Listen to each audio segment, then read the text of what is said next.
इस बीच रायपुर से बड़ी खबर है। रायपुर में एजुकेशन हब में चौपाटी का विरोध हुआ है।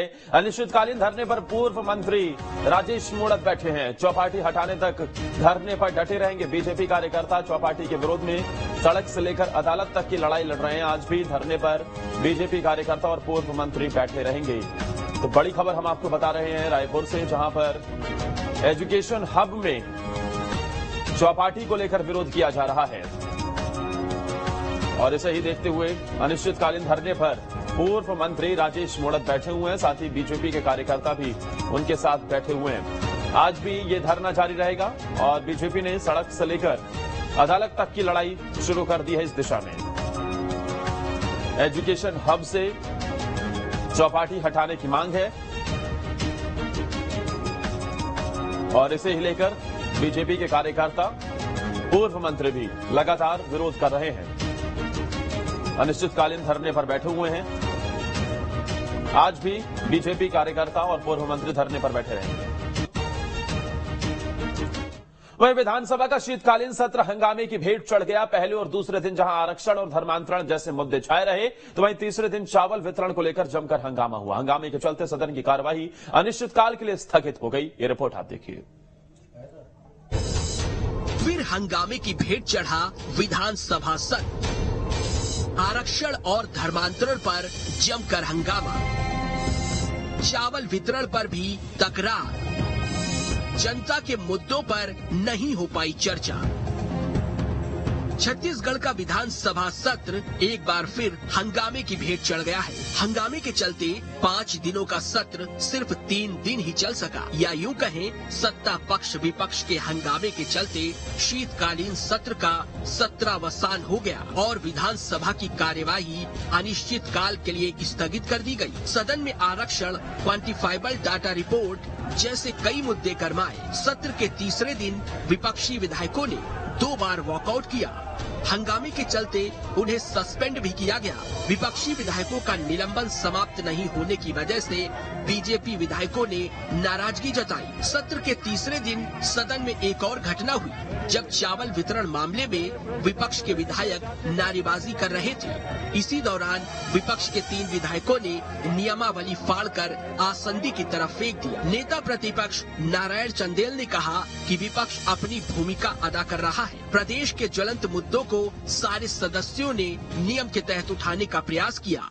विपक्ष अपनी भूमिका का पूरी तन्मयता के साथ उस भूमिका को अदा कर रहा था।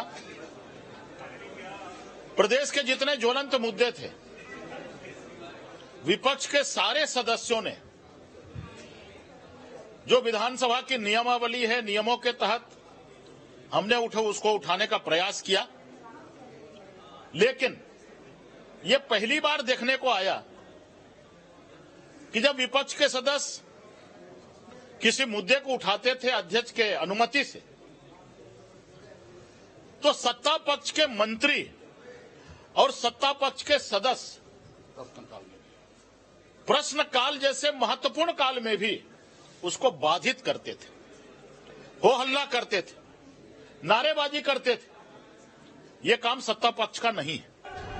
विपक्ष ने आरोप लगाए कि विधानसभा अध्यक्ष ने विपक्ष की मांग को अनदेखा किया है। विपक्ष के विधायकों को निलंबित किया गया है। उन्होंने निलंबन समाप्ति की घोषणा भी नहीं की। बिना विपक्ष के चर्चा किए अनुपूरक सूची आ गई।